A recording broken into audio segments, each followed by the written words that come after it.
Welcome to Conversations with Shem.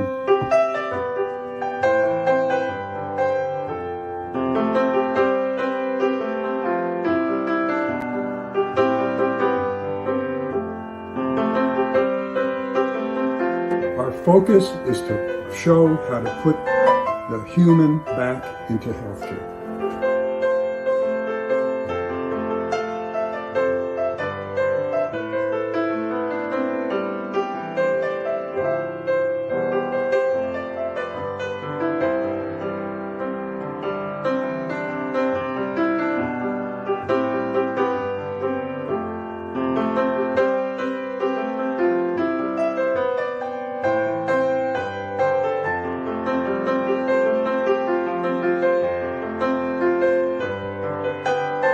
You're about to watch an episode in the 6-week series where I interview doctors about the health crisis in America today.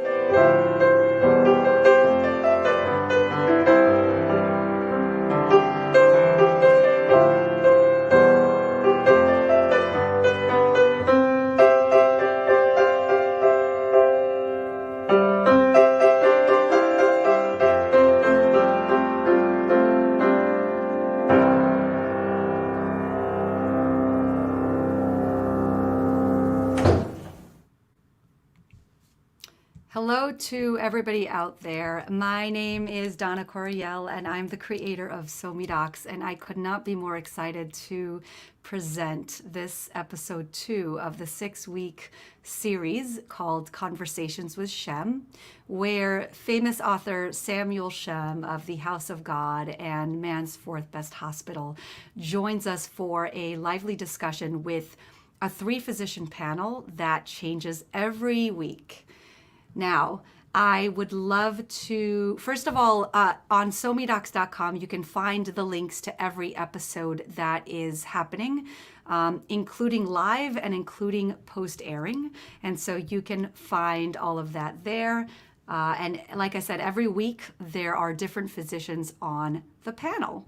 So for those of you that are tuning in live, we would love for you to interact with us during this show. If you haven't been here before to episode 1, you can write your comments in the comments section and I will flash them up on the screen. And so that could be a lot of fun. Now there's 4 parts to this. There's Shem speaking. We open it up then to the panel.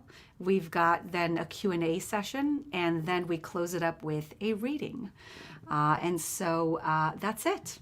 Without further ado, I am going to be welcoming Shem for the first part of this episode called Shem Speaks.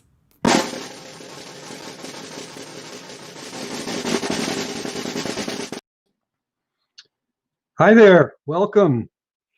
The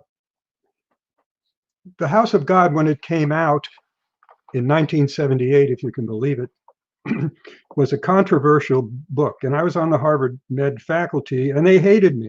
They hated me for it. They did some pretty nasty stuff, but I have a thin skin, so it hurt. And over the years, of course, our generation loved it, and it spoke to them. And yet, you know, I still kind of get some stuff that surprises me. One day when our daughter was younger, several years ago, my wife and I went to a potluck supper.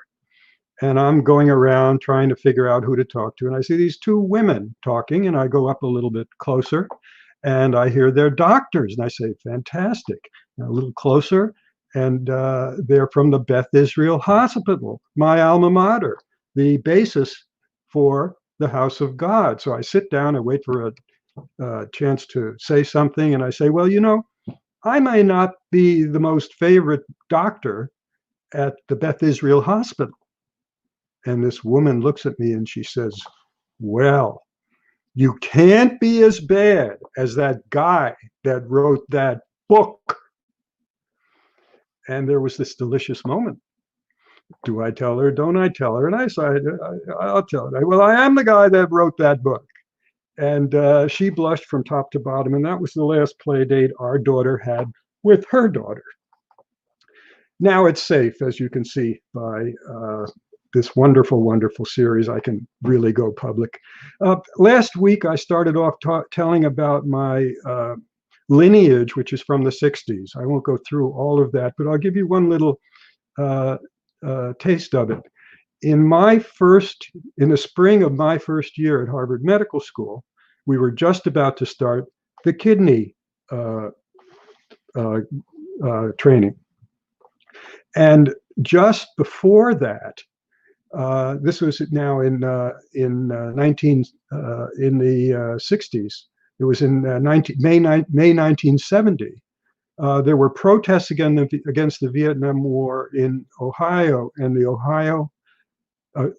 Ohio National Guard killed 4 students in cold blood, and the nation erupted all over all of the colleges, etc. The riots.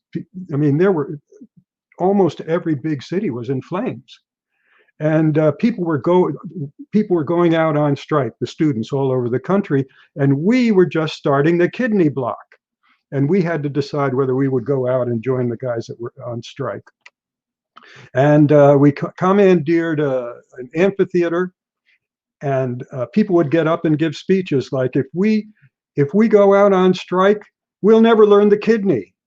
And then other people, me included, of course, said, "The hell with the kidney, we're out of here." And we went out on strike. I never did learn the kidney. The chief of medicine, who's so bad in the house of God, is a kidney guy. And the kidney for me is somewhere between the back of the neck and the back of the knee. What can I tell you? So just to be clear, I write because it's a part of resistance to injustice and inhumanity. This really means staying human in medicine. And to stay human in medicine, there are 2 parts to that: the danger of isolation and the healing power of good connection. What's good connection? Good connection is mutual connection. If it's not mutual, it ain't that good.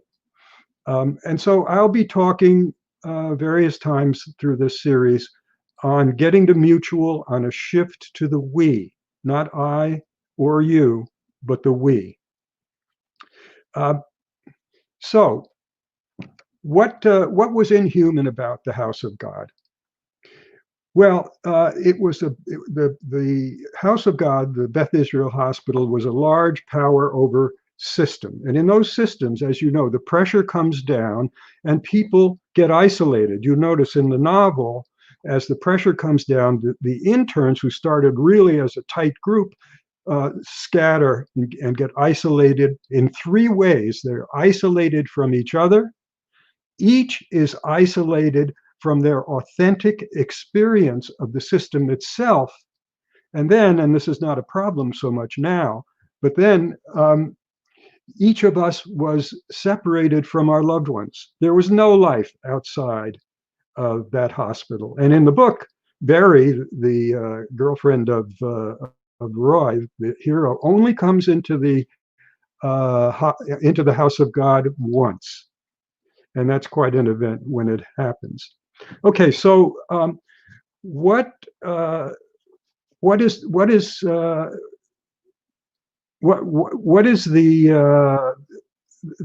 point about this is it's a power over system, the house of God, and people get squashed down below. And if you can actually put it in terms of what Chuck says finally at the end of the book: how can we care for patients if nobody cares for us? How can we care for patients if nobody cares for us? So the message in the book, if there is a message in how to deal with inhumanity, it's very simple, very simple. It's simply stick together, stick together. Isolation is deadly, connection heals. And how do we resist an unjust system like that? Well, it's not easy, and we can talk about how when we feel we're not really standing up for the things we totally believe in and the reasons we get into medicine, we have to be skillful. The term I use is when you are trying to deal with an unjust system, you have to be deft. You have to stick together and you have to be deft. You can't go straight at something. You have to do it with someone. My So, apology, and Shem knows he's given me permission to jump in when around the 10-minute mark yes, hits, yes, because we want to give space for everybody. And so thank you so much for this, and we are ready to move on to the next part.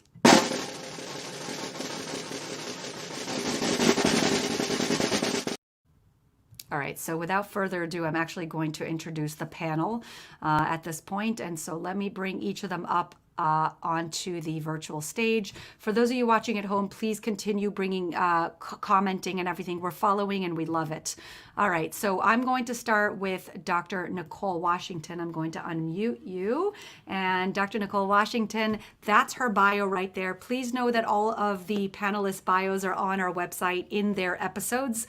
Dr. Nicole Washington is a board-certified psychiatrist, and this is just part of what she does. That's the second part because it's limited in terms of what it allows me to show. I'm going to bring everyone up one by one and then show what your answer is to how we put the human back into medicine. So Dr. Nicole Washington, welcome. Thank you. Thank you. Very happy to be here. Absolutely. Great. And then second is Dr. Sasha Shillcutt.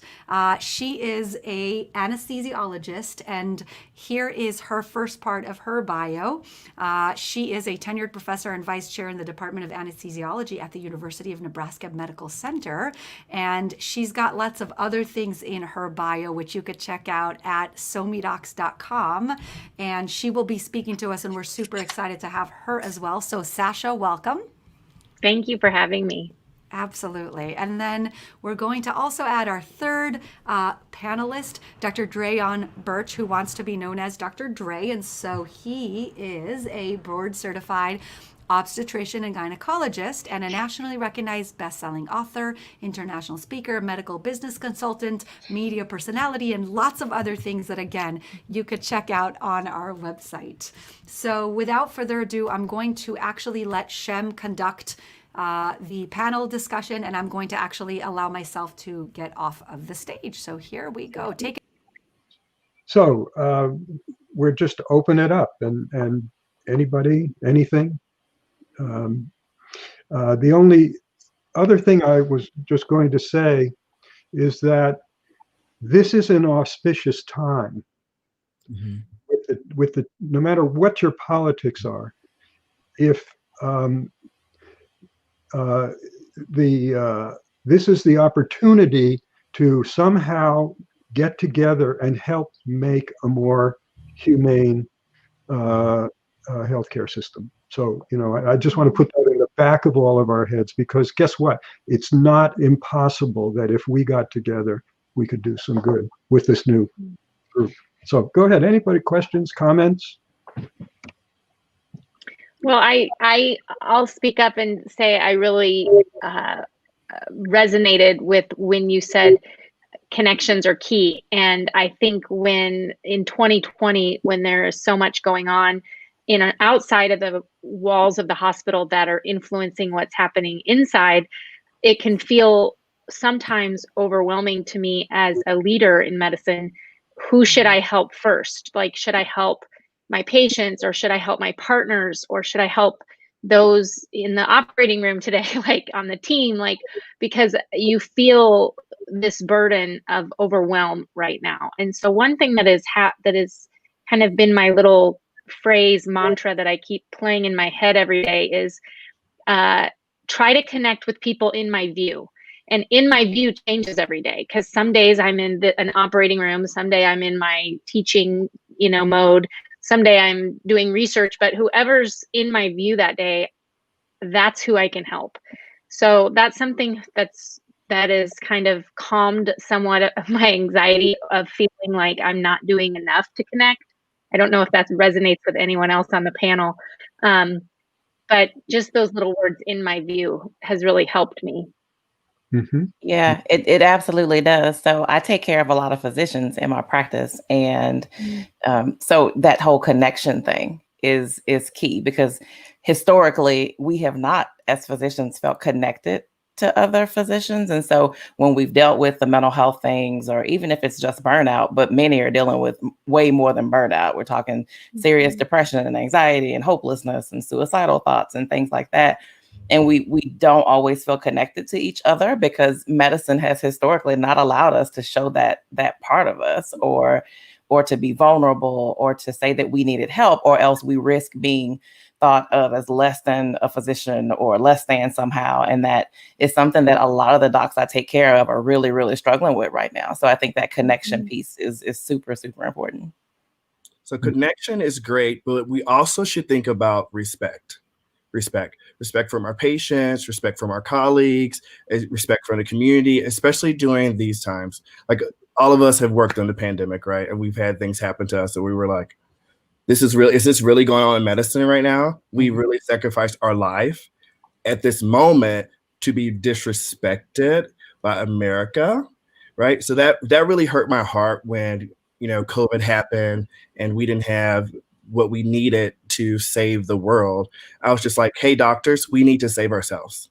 Mm-hmm. We need to wake up. We need to take care of ourselves, take care of our families, take care of our personal lives, living a life outside of medicine, which will give us more balance as well. So connection, also respect, also, living a more balanced life will help us stay in this game a long time and to, really do what we're supposed to and save the world. Mm-hmm. Yeah, this has been an incredibly tense, long time already, and I've not been on the front lines. I'm stuck. Although I did actually, when I started going out with my new novel, Man's Fourth Best Hospital, and gave some talks in New York the first week in March, I came back to Boston where I live with Corona. So, I luckily didn't have that bad a care, but it's just, this is a long slog that you are all doing. And what keeps you going? I mean,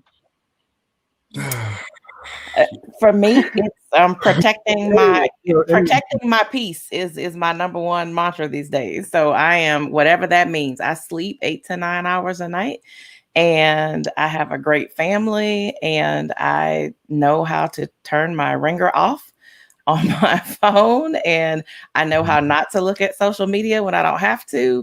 And so I've really put up some pretty hard, tough boundaries, because this has been, like you said, it's been a very difficult time. It's been really heavy. Yeah. I think for me, the boundaries are huge. I've had to struggle with being a helper and a giver and protect myself at the same time. It's a constant line that I'm constantly trying to move and make sure. And there's been times in the last few months that I've definitely burned out and had to kind of pull back.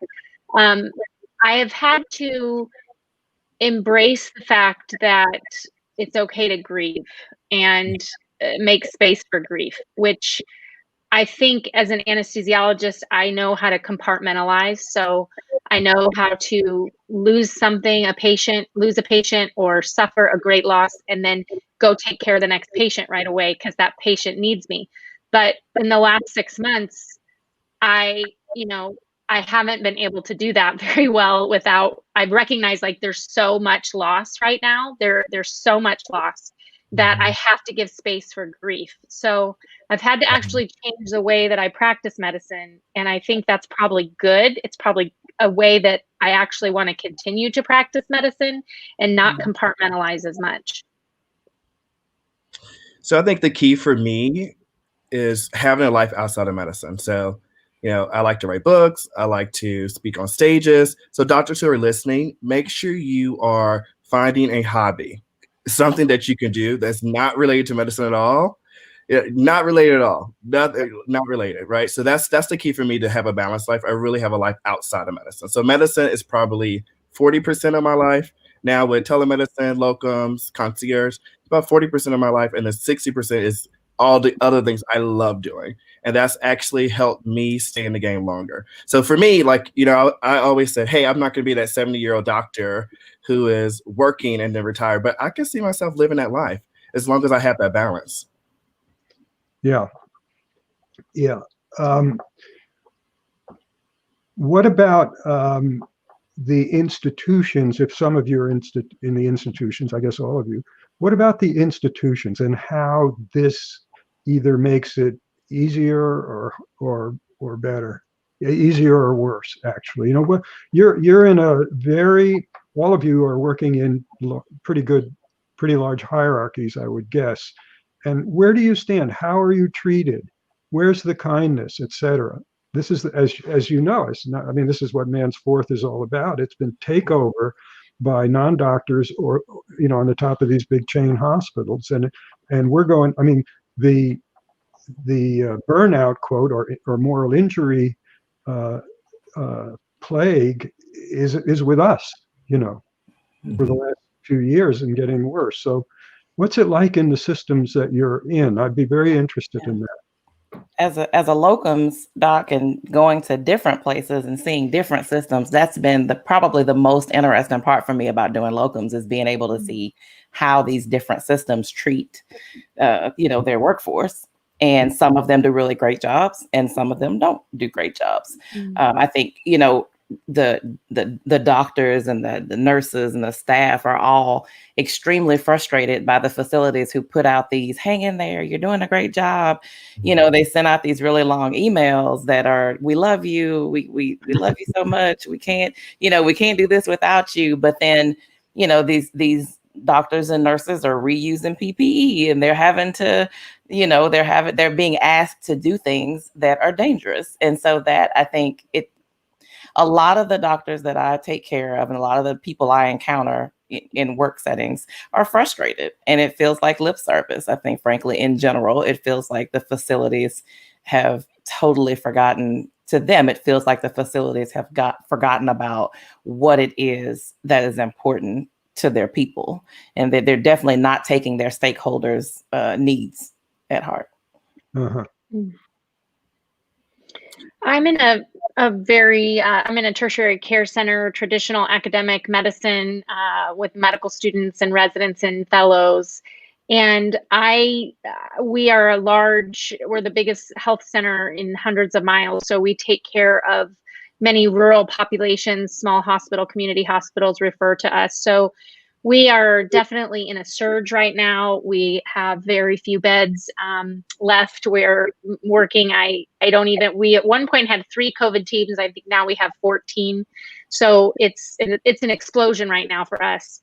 And I think the overall feeling is not as much frustration as our health system. I feel like we are very supported from a health system. I think it's more of a public health issue. We don't feel supported by many people in the public and political sphere to have the proper messaging that will allow us to make decisions, ethical decisions. So I think that's been a stressful part as the surge has happened. But I do think that overall, we don't have this system where the attendings are at home and the trainees are doing all the work, or the medical students we're all doing the work, like at every level, and we're doing work that we normally don't do. So there is even though it's stressful, there is kind of it's everybody's in it together. Everyone's, in this crisis together. But I definitely think that what Dr. Washington said is so critical, that it doesn't mean we're not isolated. And that we don't, the resident who doesn't have a family goes home at night and doesn't have anyone to talk to about what they just went through, because we're all staying home and there's a lot of isolation, even in big groups. So I think that's one thing that we need to recognize. The isolation is a real piece right now.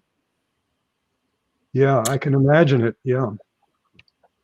So the biggest thing for me is like traveling through the US, working different hospital systems. As a leader in medicine, I have the opportunity to be a change agent.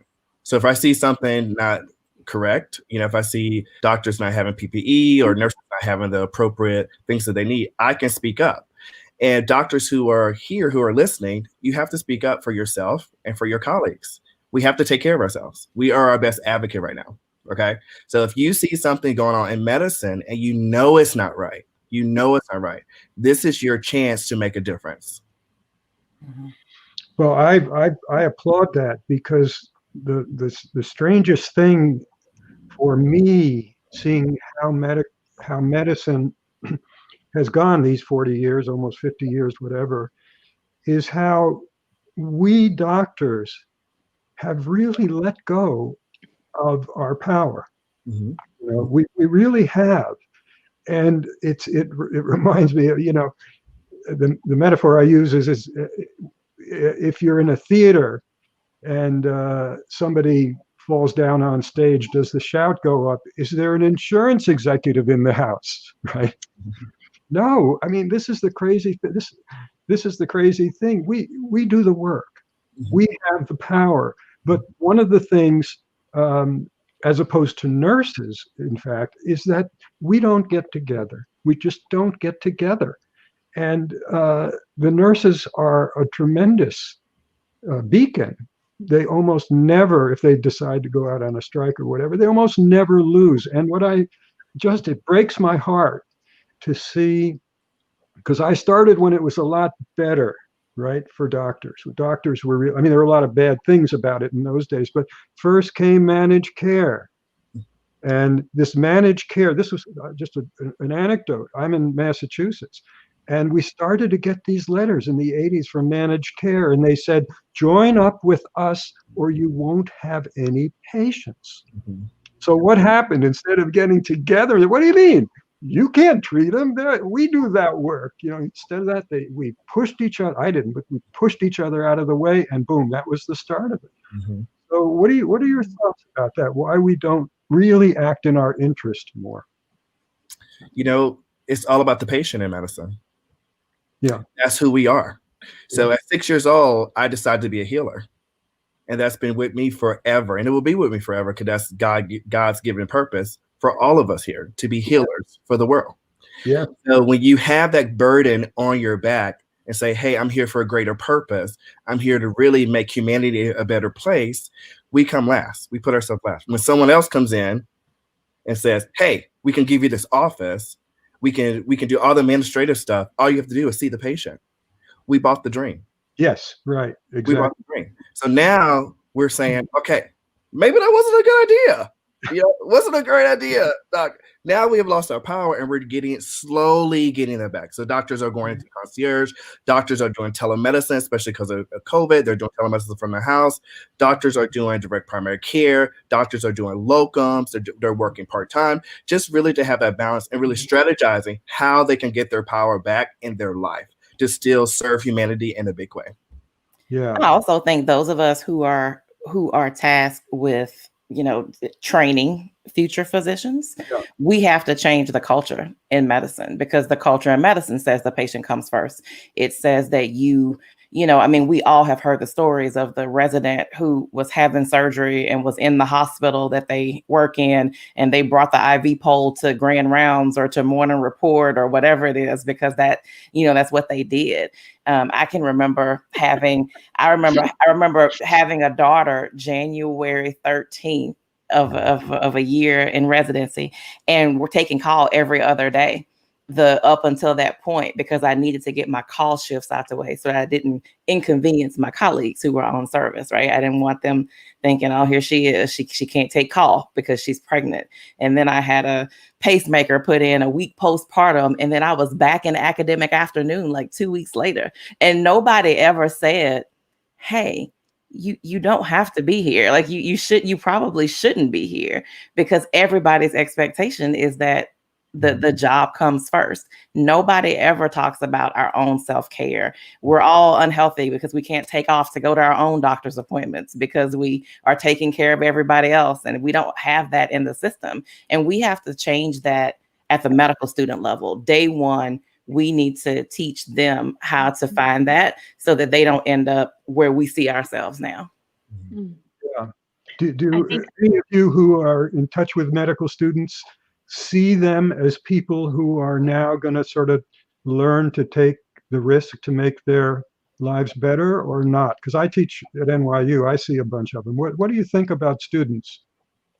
I think the next generation is they get a lot of criticism from the older generation for not understanding, not getting it, not having a strong work ethic. I think they're enlightened, and I think they're on the right track. I think they are highly motivated and driven by mission and value, and I think that is so important. And I think it's I have fallen into the trap many times by promoting martyrdom in medicine. I mean, if you go to any doctor's lounge in any hospital, all of them, everybody's sitting around bragging about how little sleep they got and patting themselves on the back.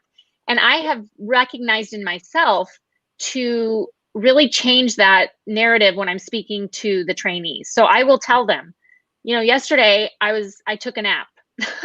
Yesterday I decompressed and did this with my kids, or I wrote for 2 hours outside, or I did this because I really need it. And I also think it's really important that we as physicians recognize the power of physicians who have non-clinical time to represent us and lead us from an administrative standpoint.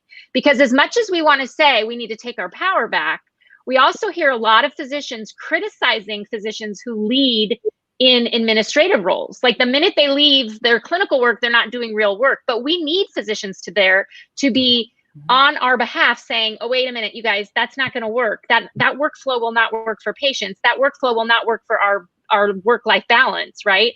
So I try really hard to make sure that the trainees see that when I'm working in my office and doing like an administrative role or advocating for something for us, that's just as important for all of our lives in medicine as when I'm in the operating room doing a mitral valve case. So I think I think the next generation, actually, they've got it right. And I hope that they are the ones to change this for us. And we have to speak up for them, because when we hear people saying, oh, that student's lazy because they wanted to take off to go to physical therapy, we can say, no, that's not lazy. That's not lazy at all. That makes sense. So we have to be the older docs. I don't see myself as an older doc, but the older docs have to speak up when we see that happening and we see those students get ridiculed for the decisions they're making. Yeah, I think you all and me, to a certain extent, do have a mission to try to inform the medical students that they have power and they can have more and more power. And the ones that I teach at NYU, they're brilliant, but they've had to try so hard to get into medical school that they sort of forget that they're, who they are. And I think that's a good thing to stop on. It is a good thing. Yeah, it beats you down a little bit. So we want to empower ourselves for sure. All right, let me get some of the questions on here. So this is actually a good question, because maybe some of you have actionable points that we can take away, and you don't have to, because this is really a good question that many of us are wondering is, how do we get our power back? So does somebody want to take that? Yeah, so start your own practice. So everyone doesn't need to work in the hospital. Some of you can do, start your own concierge practice. Some of you can do telemedicine. Like I said before, some of you can do locums, direct primary care. There's all different models of medicine now. Find the best one that's going to fit you and your family so you can have that work-life balance, and so you can still serve your patients while you're truly here. Yeah. I think the first step in getting your power back is taking care of yourself, because you can't, that takes a lot of effort to get your power back after you've lost it. And you have to make sure that you're attuned to your own needs and taking care of your own self to be able to take on that fight. I think the first question has to be, do you believe that you are empowered? If you don't believe that, then, like Dr. Dre said, you can't get your power back if you don't believe that you can actually own it. I have a interesting career where I've kind of modeled different pathways that really no one else in my department has ever done. And it wasn't easy, but I believed that I could do it, and I believed I had the power to do it. So I think that you have to believe that you have that power yourself before you can actually say no, set boundaries, and take care of yourself. Yeah, I would say that, and I do say wherever I speak, the key thing is to stick together, because that was what I was trying to say about the power coming down and people scatter. And it has to do with, like in a medical school class, it has to do with connections, whether they're good connections in the medical school class, even of, small groups, or even if some, you know what I mean, you all have seen, you can't scatter. You have to stay connected. And if there are two things: stay connected, and the other thing is you have to, if you're standing up in resistance, and if a lot stand up, then it's easier. You have to all, in various different ways of nonviolent protest, you have to be deft, D-E-F-T. You can't go right up against people, right? You have to be clever and deft. And actually, even before I knew I was doing it, in the house of God, there are examples of how the interns kind of wove their way in resistance without getting a lot of crap. There's a Mow the Toes, and you can look up Mow the Toes story at one point. So that's the most important, is stay in connection, don't fragment, Okay, so I'm going to actually skip this question unless one of you feels like they have an answer that hasn't been covered. I think we spoke about sort of the core of burnout and why we think it's happening. So if any of you has anything else to add there. Not necessarily at the burnout issue, but I do believe that there are a lot of physicians who say, oh, I'm just burnout, when it's more than just burnout. Like it's a significant depressive disorder or something more serious. So I think it's important to be able to step back and look at, okay, is this really burnout or is this depression? Like, what is this? So I just wouldn't discount it as, oh, I'm just burnout, and kind of, push through it, because that is where a lot of problems come in. Great. So I would just say that, burnout, or whatever you want to call it, is trying to, it is a response, I think, and that's what Man's Fourth Best Hospital is about, is a response to the takeover of our beloved, hard to learn system of money and screens. And I'm going to read from some of that at the end of this. So the next question is, why did physicians give up their management role and their power? Does anybody have maybe a guess as to how we've gotten here where the physician is no longer in charge? We thought it was easier that way. Yes. We were like, oh, this is great. I don't have to do anything. I just get to see the patient, what I really was meant to do. So sure, do everything for me. And then before you know it, 10 plates showed up, 15-minute visits, billing, insurance, reimbursement, all those things. And now we're like, whoa, this is too much. We have to sit down at a table and come up with a really good solution to help everyone. So our patients, us, the management, we all have to work together to make healthcare a better place. And I think systems pushed it too, because we make much more money for them if we're seeing patients and doing procedures than we are if we're in an office leading, systems. So for them, it was cheaper and easier for them to bring in, an MBA or bring in, someone with a master's degree to do that part and have us seeing patients, because we're much more valuable to those systems if we're doing clinical things. Yep. One of the things at NYU Medical School, it was really a lot different from other places I've been, because the dean and CEO of this 47,000 person thing on the East River, is a doctor. Actually, it's funny because he was a doctor with me at the House of God. And he had seen the cruelty and the inhumanity of those days at the house of God. And when he got into power, he and some others, they decided they weren't going to repeat that cycle of abuse, you know. So there are some enlightened people in this system, but you're absolutely right. They said, hey, we'll take care of this for you. You can just see patients. So this is sort of a difficult question to answer. I don't know how we do it. And by the way, I'm trying to stay silent because this is all of your show. So I'm going to pose this to all of you. And if we can solve this, Shem, maybe you can spearhead this. How can we take leadership back from HMOs, private equities, and big corporations? Well, you start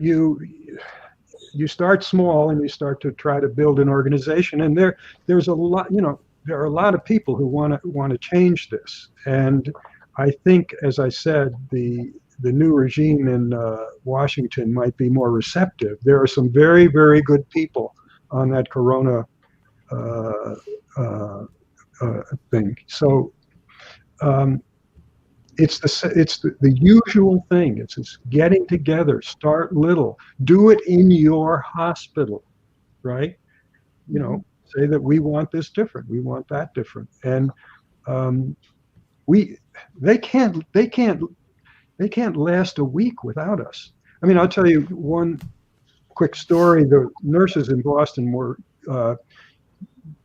saying they were going to go out on strike at the Peter Brigham Hospital on a Monday. And the hospital wouldn't settle. There for reasonable demands. Sunday night, the mayor came in and he made the deal, almost all of it in the favor of the nurses. 3 days later in the Boston Globe, on the right-hand corner, was this thing. Brigham spent $24 million preparing for the strike. So, I mean, that's the standard thing that people do. I don't know, but I think it has to turn. It can't go on like this because the workers, us, are having terrible burnout or moral injury when we go into the hospital. Does anybody? You, but, you know. Now we'll close it off. We'll close off the panel discussion with this interesting question. Would a physician union, in your opinions, help to protect our interest? I say yes. I don't know what other people would say. Of course. I mean, that's a simple answer, yes. But how do we get there? Right. I was like, I think it'll help, but I'm so doubtful that we You know what I left out? The resistance has to be in alliance. Our resistance has to be in alliance with nurses and patients and other healthcare workers, but nurses and patients. I mean, they know how to do it. We can't do it alone. We have to ally with other people who are getting killed by the system. Are you saying, and I think I'm understanding, that we need PR? Would that be a good way to summarize that? I'm sorry, I didn't hear what you said. We need PR. We need better public relations. We need the public to appreciate what we're doing in order to get them on our side. That's right. Actually, you know, the last several years in Britain, the government tried to really squeeze the national healthcare system. And what they did is they went to patients saying, your doctor isn't really treating you so well, and look what they want now. And what the doctors did is they allied with nurses and allied with patients, and they got what they wanted. You know. Well, with that, if anybody wants anything to say on closing, I am going to thank the panel for joining us. So thank you so much. Yeah, you were great. You're great people. Keep doing what you're doing. It's working, really. Fabulous. All right, let me just take off this comment, which obviously I don't know where it is. There it is. All right. Thank you so much, everybody. I'm going to now remove you. So again, from the bottom of my heart, thank you, and have a good night. Now for our next segment. Shem, are you ready for the next segment? Am I ready? This follows from everything we've been talking about, actually. It's wonderful. Fabulous. Let me remove myself. Here we go.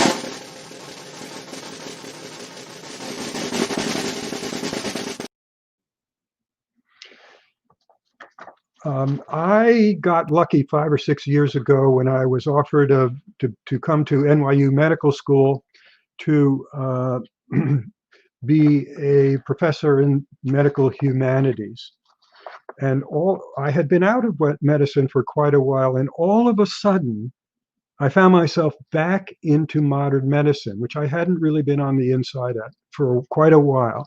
And the first time that I was on the wards, I saw two things that really got me. I had one of these, hey, wait a second moments.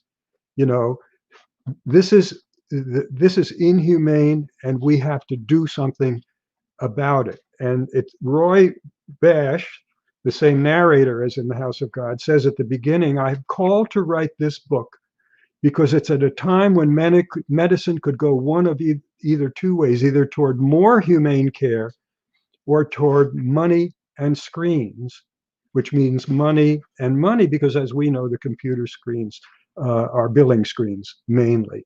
And that's what I think is the major cost or cause of burnout and moral injury, or what I call just abuse. So in man's fourth best hospital, the fat man is brought in to do whatever he wants because they were going down in the rankings. And what he wants to do is to form a public clinic leaning up against this big, monstrous hospital.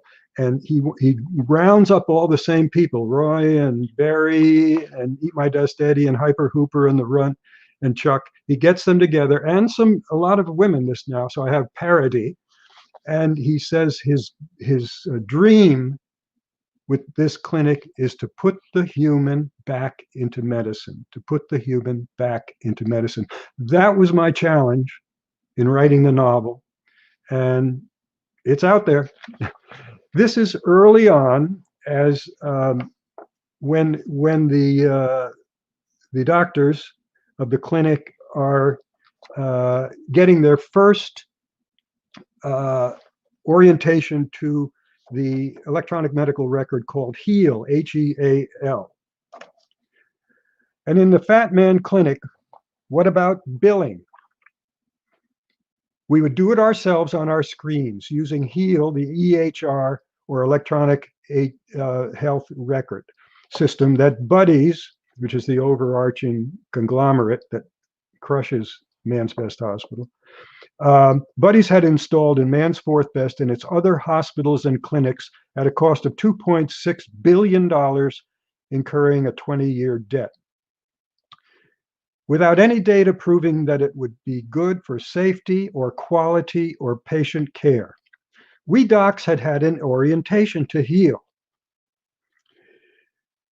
Folks, Bob said, the teacher, we are at war against the health insurance companies. It turned out that this war, like all wars, was about money. On our side of the screen, we are fighting for the highest payment for our work. On their side of the screen, they are fighting for the lowest payment for our work. And how did we fight this war? By gaming HEAL codes of each disease diagnosis and treatment to max out money. Health insurance, the Army, and the other side of the screen tried to minimize our maximums of money.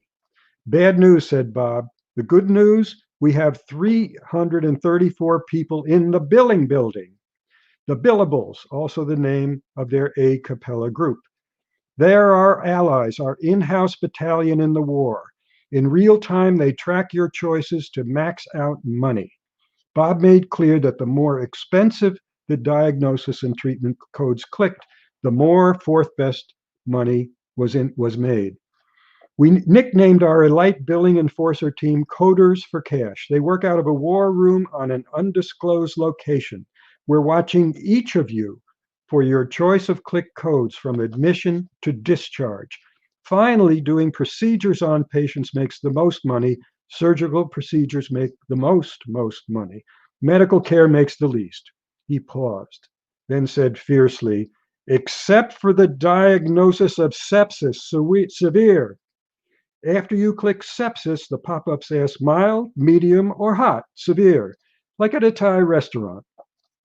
But sepsis is by definition a life-threatening blood infection always severe. Monetized compared to mild or medium. Severe is a cash cow that wins hands down. The code for cash. But then why, I asked, do you have boxes for mild and medium at all? Camouflage. He went on. I tuned out but caught his summary. It all boils down to earwax.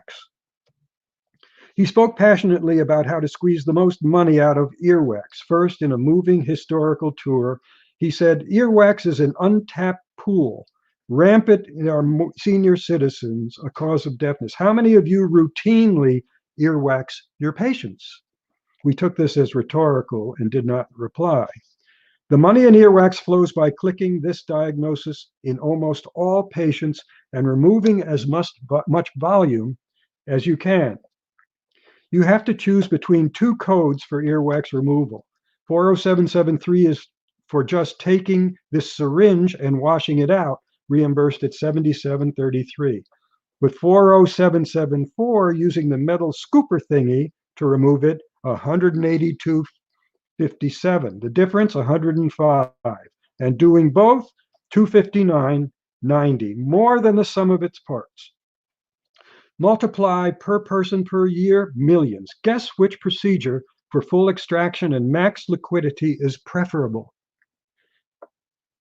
Both. Do the right thing. The right thing for all of us of the Fat Man Clinic was to walk out. I was with Chuck and Naidu walking down the hallway. So Chuck, I said, what do you think of that? Man, it all went in one ear and out the other. Heal as hell, said Naidu, who was expert in computers, a woman from India. The only good thing about Heal is that Epic is worse, the worst. How's it the worst, I asked. It's the most inhumane of epic proportions, thus its name. Let me get this right, I said. For money, we have to lie? Yes, said Naidu. One day, a few months ago, soon after I joined an ongoing group pediatric practice in the suburbs, I was told that I was always required to click yes on the box for cardiac exam normal, even when I knew that it was irrelevant to that particular child, and I had not done one. The only purpose of that click was to gain a few more dollars. I could not go along with that and had to leave. We doctors do not lie. We doctors do not lie. No fooling, said Chuck, or else it's so long, Hippocratic oath. Mind you, Naidu said, I'm no saint about money. I grew up poor in India, and now I value things like eating, clean clothes, and safety. In fact, after I graduated from medical school, I worked in a leper colony in Bihar state for a year. I eventually married and came to the West Coast, and I met Fats. One night, over a huge meal, mind you, I told him about my time with the lepers. He wanted to hear every detail, and when he finished, he said, I wouldn't do that for $1 million. And I said, neither would I. Neither would I. Well, thank you so much, Shem, for joining us for yet another episode in this six series season. So we thank you, and we hope that all of you enjoyed our show, and that you will be coming back next week for another episode of Shem with a brand new panel of 3 physicians for more discussions and questions. So to everybody, have a good night and goodbye.